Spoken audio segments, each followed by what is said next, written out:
The I need March you to wind take cut them. It's through an downtown emergency. Philadelphia Right now, like but a I have the knife, flowers. Just carrying take them, the last please. Okay. bitter breath of winter Here, across take the the flowers. Oh, intersection where thank you. The Sarah twins are Williams so stood with her. fussy. No problem. You have your hands full. 18-month-old Thanks again. twins strapped to her chest Take in a these. worn Hurry. baby What? carrier. Who are you? In her Just cold, numbed take them and hands, go. This is she held a crazy. basket Please. of flowers, Oh, they're daisies, beautiful. Thank carnations, you. You're welcome. and Have a good one. roses she'd bought You too. wholesale that morning with the last of her money, hoping to sell them to commuters heading home from work. Emma and Ethan, her blonde-haired twins, pressed against her for warmth, their small faces red from the cold, their eyes heavy with the exhaustion that came from spending hours outside in weather no toddler should be exposed to.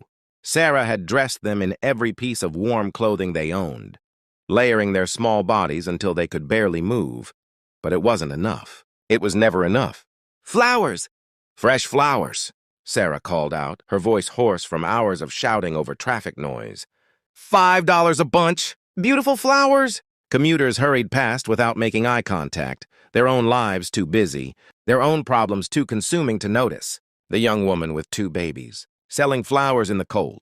Some glanced at her with pity, others with judgment, making assumptions about her choices, her circumstances, her worthiness of help. Sarah was 24 years old, though she looked older, worn down by 2 years of single parenthood, poverty, and the constant grind of trying to survive. She'd been a college student once, studying nursing, planning a future. Then she'd gotten pregnant, and her boyfriend, the twins' father, had disappeared the moment he'd heard the news. Her parents, religious conservatives who'd made their expectations clear, had disowned her for getting pregnant out of wedlock. So Sarah had done what she had to do. She'd dropped out of school. She'd worked whatever jobs would hire a visibly pregnant woman.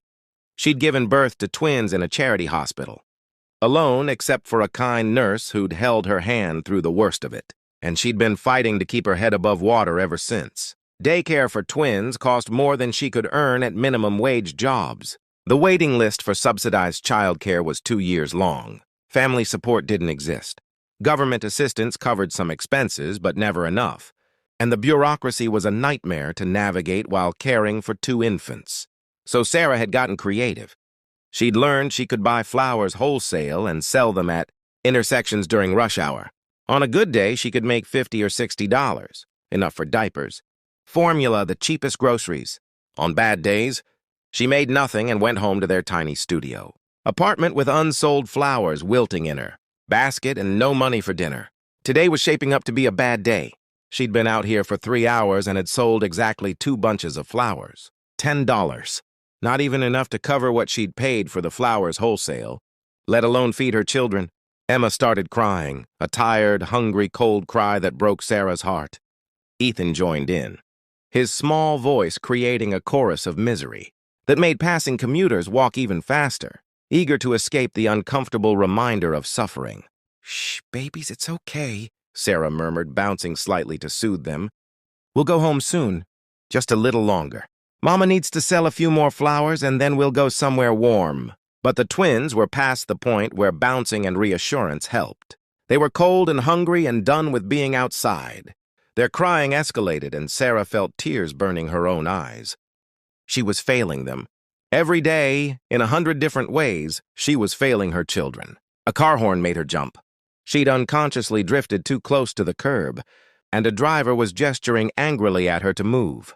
Sarah stepped back, murmuring an apology the driver couldn't hear, clutching her flower basket tighter. That's when the black Mercedes pulled up to the curb directly in front of her and stopped. The car was the kind Sarah had only seen in magazines. Sleek, expensive, probably worth more than she'd earn in 5 years. The tinted window rolled down, revealing a man in his early 40s. Handsome in that polished way wealthy people often were, wearing a charcoal suit that probably cost more than Sarah's monthly rent.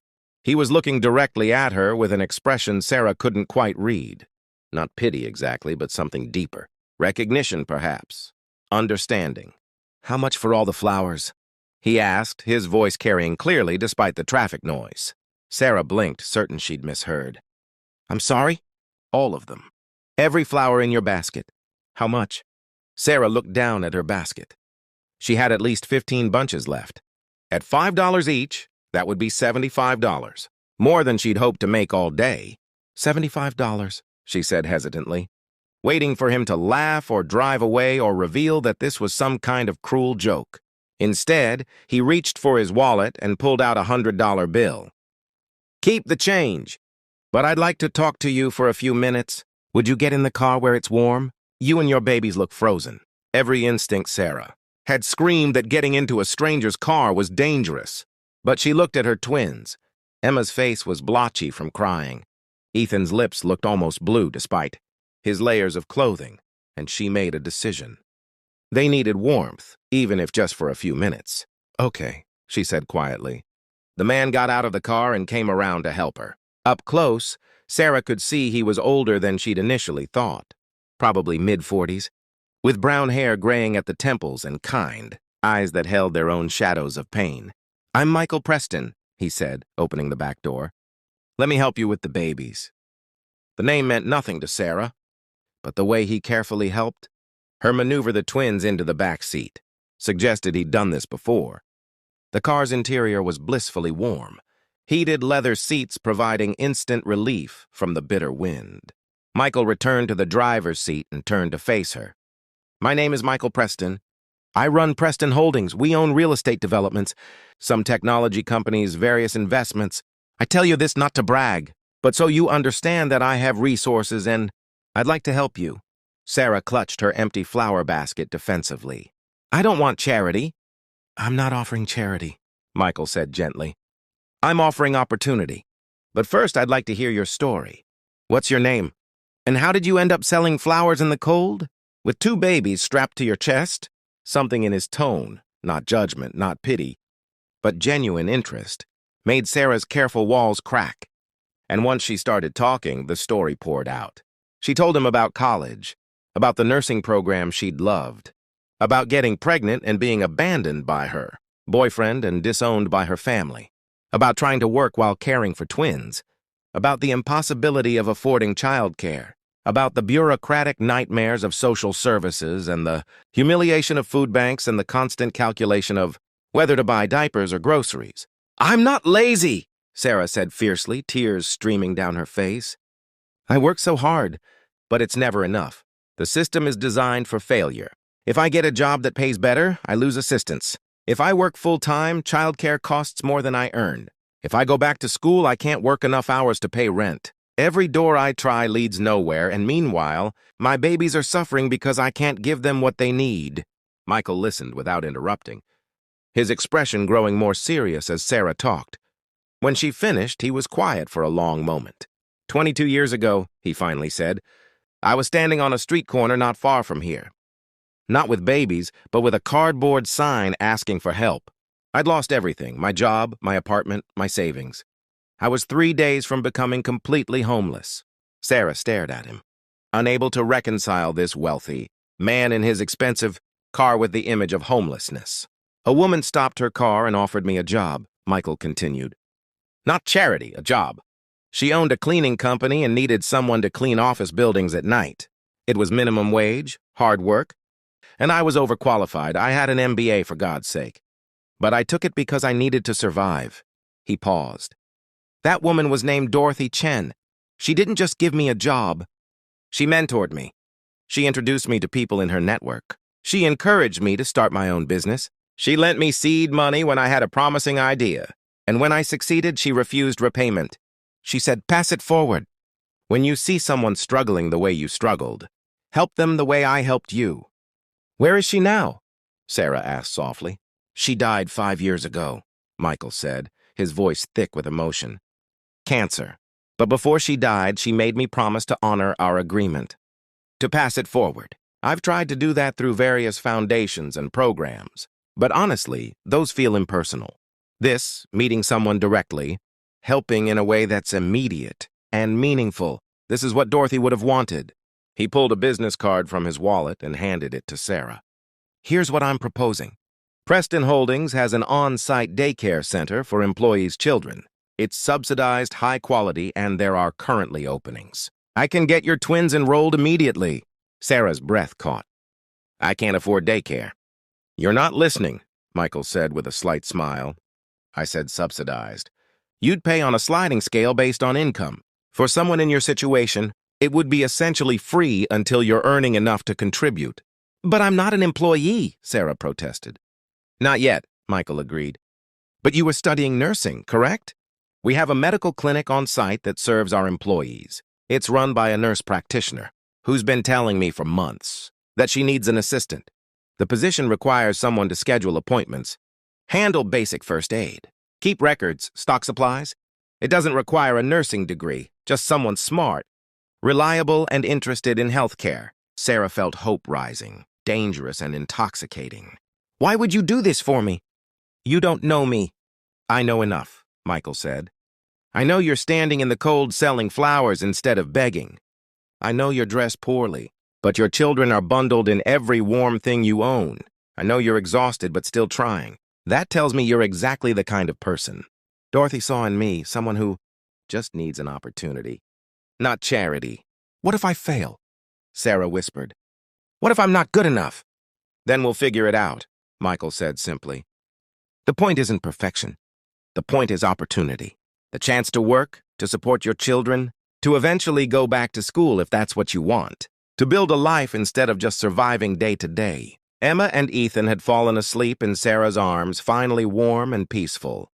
Sarah looked down at them, these two small people who depended entirely on her, who deserved so much more than she'd been able to give them. Yes, she said. Yes, I'll take the job. Thank you. Thank you so much. Don't thank me yet, Michael said with a smile. Wait until you've worked for us for a while and realized how demanding we can be.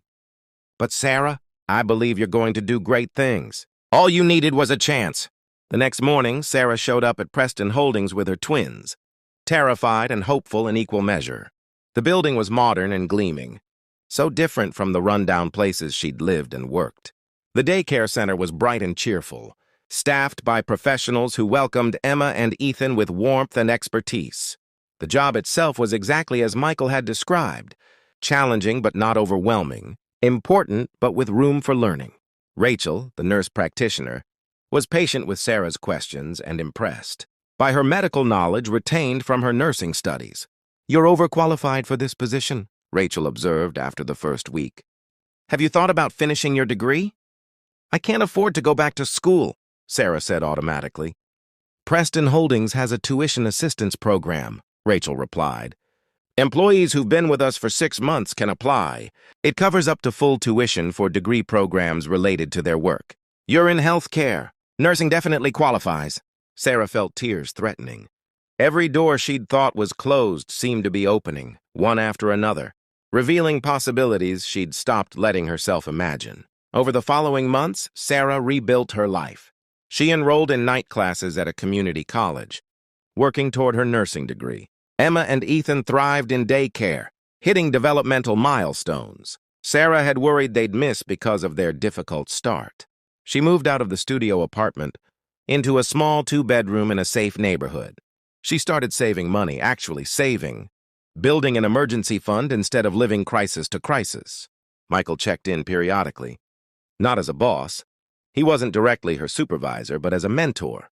He'd ask about her classes, her children, her plans. He'd offer advice when she struggled and encouragement when she succeeded. You're doing this, he'd tell her. Not me. I just opened the door. You're the one who walked through it and did the work. But Sarah knew better. Yes, she was working hard. Yes, she was making good choices. But none of it would have been possible without that moment when Michael stopped his car, bought her flowers, and offered her a chance. 2 years after that cold March day, Sarah graduated with her nursing degree. She'd been offered a full-time position in the Preston Holdings medical clinic with benefits, good pay, and a schedule that allowed her to be present for Emma and Ethan. Her twins were 3 now, happy and healthy and thriving. At her graduation ceremony, Michael was there in the audience beside Rachel and several other colleagues from Preston Holdings. After the ceremony, he pulled Sarah aside. Dorothy would be proud, he said simply. And so am I. You've worked incredibly hard to get here. I couldn't have done it without you, Sarah said. Michael, you saved us. My children would have had such a different, harder life if you hadn't stopped that day. Or you would have found another way, Michael replied. Because that's who you are, someone who survives, who persists, who fights for her children. I just made the fighting a little less impossible." He paused. "I need to tell you something. That day I stopped my car. I'd just come from a doctor's appointment.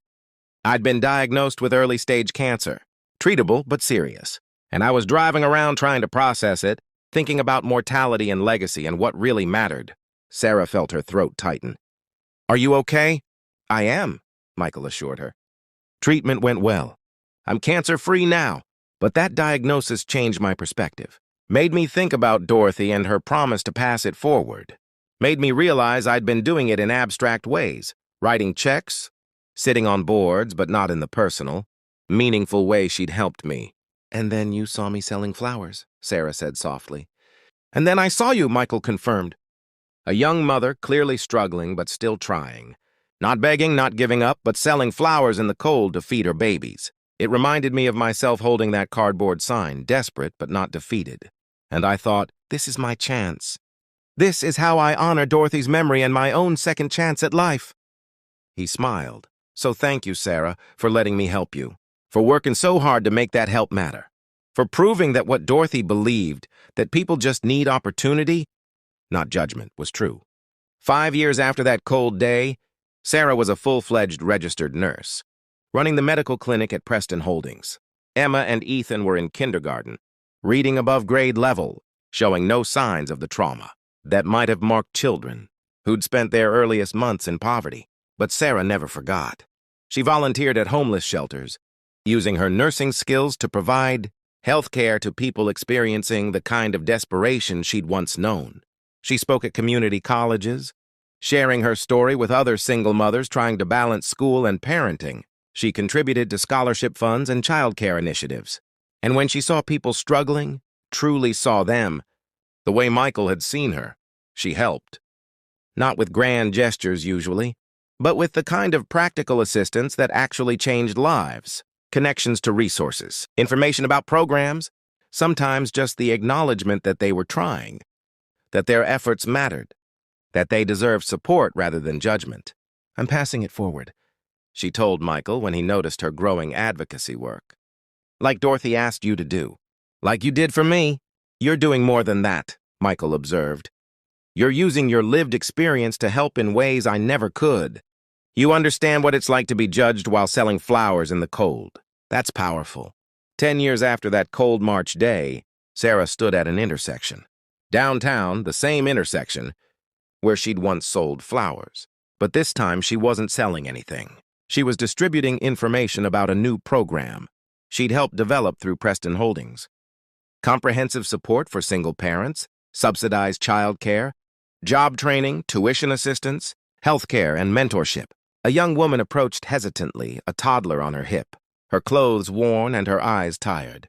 "Is this real?" she asked, looking at the flyer Sarah had handed her. "Or is it one of those things where they promise help, but there are so many requirements you can never actually qualify?" "It's real," Sarah promised. "I know because I've been where you are. 10 years ago, I was standing on this exact corner, selling flowers with my twin babies strapped to my chest, freezing and desperate and out of options. Someone helped me. And now I help others. That's how it works." The young woman's eyes filled with tears. "I don't know if I can do this. Go back to school, work, be a good mom. It feels impossible." "It is impossible to do alone," Sarah agreed. "That's why you're not going to do it alone. You're going to let us help you, the way someone helped me. And someday, when you're on your feet, you'll help someone else. That's the promise I'm asking you to make. Not to pay me back, but to pay it forward." "I promise," the woman whispered. Sarah gave her a hug, careful of the toddler between them, and thought about Michael and Dorothy and the chain of kindness that connected them all. One person helping another who helped another, creating ripples of change that spread farther than any single person could imagine. That evening, Sarah returned home to her small house. Not fancy, but safe and warm and filled with the sounds of her.